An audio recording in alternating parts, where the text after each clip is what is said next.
do this to make me a hero. Because that's what they've done. They've martyred me, right? I'm more famous and more respected than I've ever been. Because all they've done is prove everything I've ever said about the Matrix is true. I was crazy before this, right? There's a degree of people who said, I like Tate, he says some smart things, but the Matrix, they're not after him. He's got delusions of grandeur. He thinks he's more important than he is. Then they proved me completely right. So they've solidified my fan base and given me millions and millions of more fans. They didn't do this to make me better or make me more influential.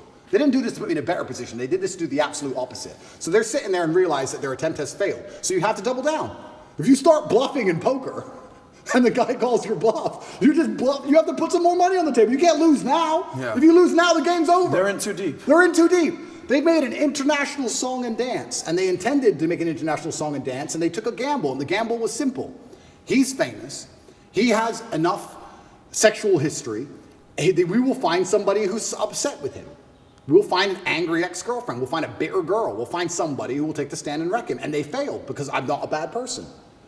I've had so many ex-girlfriends call me and email me and say, I haven't heard from these girls for years. Police will not stop calling me. I said, why?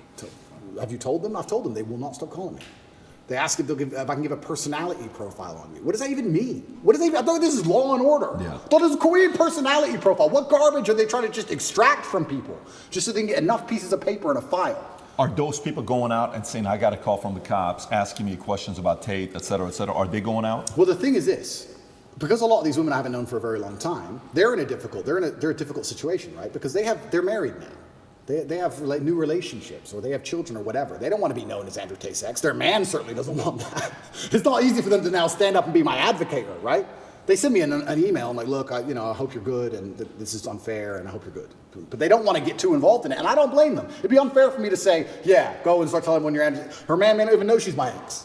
Like, no man wants that. This could have been 5, 10, 15 years ago. Exactly. So. But nobody's snitched on me. Nobody sold me out. Nobody. And I think the Matrix is extremely surprised by that. They can't believe it. So they start making people up. They can't believe it. Back to these results. If you're saying that the people who voted 38% let you go are naive, the other two options, charge you with no evidence and invent and frame you, what do you think is going to happen? I think there's too many eyes on it to truly frame me. I'd like to believe there's too many eyes on it for them to effectively frame me. I think if they were going to frame me, they would have done it by now. I'd like to believe. This helps me sleep at night. So I believe they're going to charge me with a very, very weak case with basically nothing in it. And the goal is just to keep me on house arrest for as long as they possibly can. Delay it, long it out, give the media reasons to lie about me for more years, keep me under control, keep me here under the threat. I go to sleep every night, every morning. I wake up instinctually at 5 a.m. because that's when they raid your house. I wake up at like 4:59. I just fucking shoot up because they busted my house 3 times now.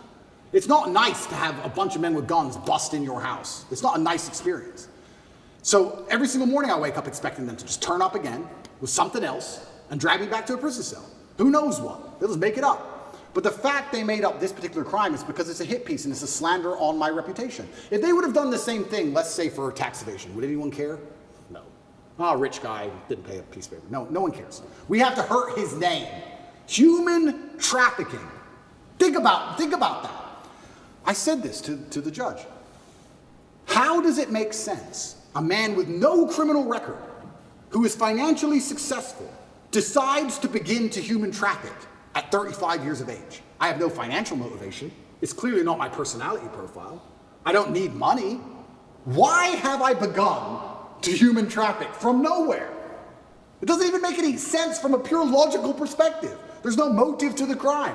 Who have I human trafficked? Who is the victim? There's no victims and there's no motive. And here I am on house arrest. It's insane. So yeah, it's genuinely intimidating. I don't know what's going to happen next. I believe they're going to try and charge me with the garbage they have. And I think what they're trying to do is just hang it over my head and keep me afraid. I want to ask you one more question regarding human trafficking, because this is a heinous charge, or Absolutely. allegedly. Absolutely. I mean, this is not lightweight stuff.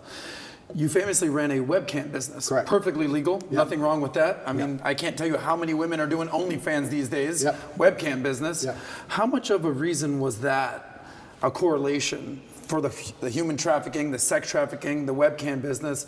How much did they correlate that to? Well, he must be human trafficking. He's running a webcam business. They've linked it ideologically, but nothing in the file has anything to do with that. And none of these 2 American girls had nothing to do with that. And the girls they've selected to become victims who do TikTok who are not victims had nothing to do with that. That was a long, long time ago. They're completely unrelated events. It's just they're using that as an ideological base. Well, he had the webcam business, so he's guilty of the, which is insane. So there's no correlation. Zero correlation. So they haven't even charged any of the webcam business Zero. to any of this. Zero. And what's crazy is... It's crazy, because people assume that, right? It's crazy because one, it's not illegal, and two, you can go drive down the high street of Romania. There's webcam studios it's one of the most popular businesses in the country. It's not even illegal. And that was a past life. You're talking about something that happened 10 years ago. It was that long ago? It was about 10 years ago, yeah. It was at the very beginning of it. The very beginning of the whole idea of that industry. So it's just an ideological attack. And I also, from the flip side, because I try very hard to not be emotional about things, and I try very hard to think of it purely, absolutely logically. And with brutal logic, although I'm unhappy with what's happened to me, with brutal logic, part of me can understand it. Because it would be unprofessional of me to be so emotional about my time in jail to not understand it. Now, when I say understand, I'm not saying it should have happened, and I'm not saying I'm guilty. What I am saying is, if I was an 85-year-old Romanian woman who's a judge, who doesn't speak English, and Andrew Tate walks in with his bald head and his muscles, and I look through the file and I see Ferrari, Aston Martin, Bugatti, Rimac, Kernenberg, money, money, money, money, money, money. Then I see, girls, yachts, private jets, and then I have a dossier from DCOT. He might be bad of something. And there's a bunch of papers in there. And I have 10 minutes to read it all, because that's how long they have. They don't read the file at all. They just skim it. And then I stand there in English, don't speak Romanian. I didn't do it. Part of them's gonna go back to jail. Bullshit. I get that part. I actually do. I'm logical enough to say to Tristan, you know what? That old lady, of course she goes to jail. She doesn't understand what's happening. She doesn't get any of this. She doesn't even know what the internet is. You think it's that simple? I think it's just perception. I understand I have this perception. Mm-hmm. And I think a lot of people who are also dislike me, a lot of the reason they dislike me so much is my perception. I've had people who say, I hate what you say. I say, what do I say? And after talking to them a while, they say, it's not what you say, it's how you say it. Of course. It's the perception of aggression. It's the perception of masculinity that they're afraid of. It's not even the words. They might like the words. Mm-hmm. It's my delivery. So I understand perception can be reality to a degree. I accepted that maybe the first month I was in jail. I was like, Tristan, this is garbage. But you know what? We've got these fancy cars, and we live in this big house, and we've got guards and guns in our house, and whatever. But by month 2 or month 3, I was like, this is insane now. They should have read the file by now. This is insane. So I do understand that part of it. And I understand that if somebody is really, truly, completely matrix-minded, they might look at the media and all this garbage and go, oh, well, he must have done something. But these are people who have never had any experience with the legal system and don't know how these things work. When you have experience with the legal system, you understand none of it's real. In any country, none of it's real.